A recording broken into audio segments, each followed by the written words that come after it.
पिछली श्रृंखला में हमने देखा कि कवि कहता है कि आओ आ तेरे उड़ में छिप जाऊं, क्योंकि यह दुनिया जो है वह दुखों से भरी हुई है। और जब हम चारों ओर से दुखी होते हैं या ज़्यादा खुश भी होते हैं तो अपनी बातों को रखने के लिए कोई ठिकाना ढूंढते हैं, कोई व्यक्ति ढूंढते हैं जिससे हम अपना सुख दुख कह सकें। छोटे छोटे बच्चे भी जब ज़्यादा दुखी होते हैं या शर्माते हैं, किसी से डरते हैं, तो वो माँ की गोदी में छिप जाते हैं। वही भावना कवि की भी है कि वह कह रहा है कि आ तेरे उर में छिप जाऊं, क्योंकि अब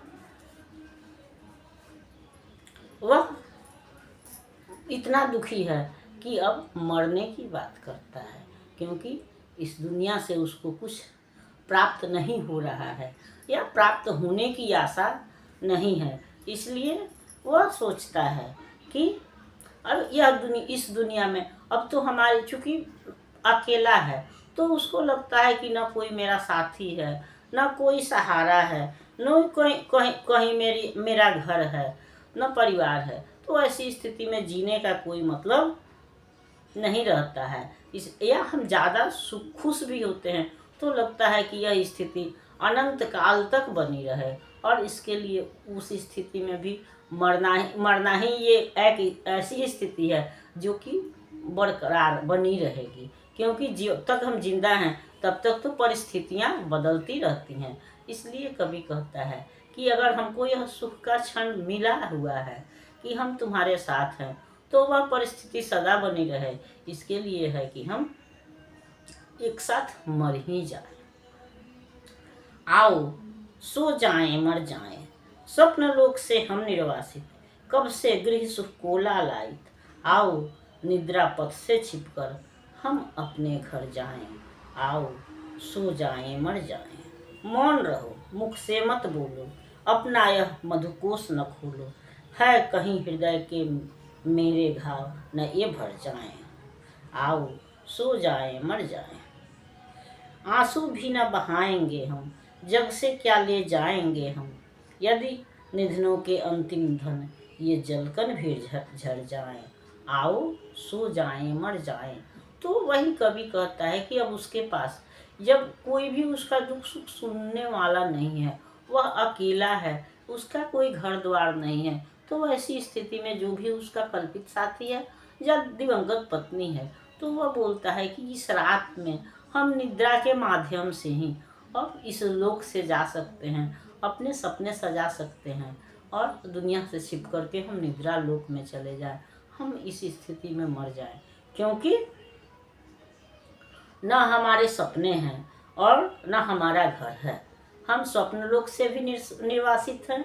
जब साथी ही नहीं है, अकेले हम क्या सपना देख सकते हैं, तो हम स्वप्न लोक से भी निर्वासित हैं। और गृह सुख के लिए भी लालायित होने का मतलब बेचैन होना है, तो गृह सुख के लिए भी बेचैन है, लेकिन हमको ना घर परिवार का सुख मिलने वाला है, न मेरा कोई सपना पूरा होने वाला है। तो फिर इससे अच्छा है कि हम इस दुनिया को छोड़कर ही चलें। फिर वह अपने साथी से कहता है, ये भी बात होती है कि जब हम ज़्यादा भावुक होते हैं तो चुप रहना चाहते हैं, एक दूसरे की भावनाओं को समझना चाहते हैं, उसके लिए बोलने की आवश्यकता नहीं होती है। तो वह यही बात वह अपने साथी से भी कहता है कि तुम चुप रहो, कुछ मुंह से मत कहो, क्योंकि भावनाओं को वह समझ रहा है।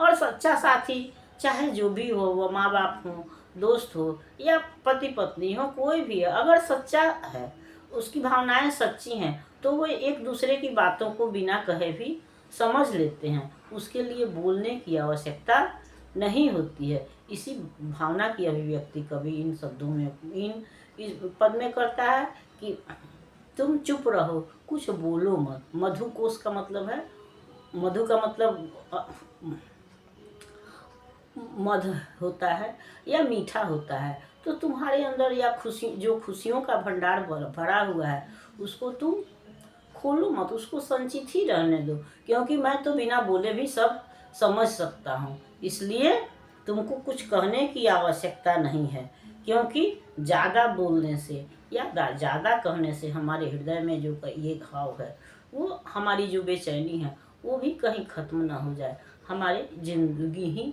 खत्म हमारे हो जाए, हमको हमारे अंदर कोई समझ ही नहीं रहे। इसलिए जो भी थोड़ी बहुत जागृति है, अभी तो वेदना ही मेरा धन है, तो इसको भी बचा रहने दो।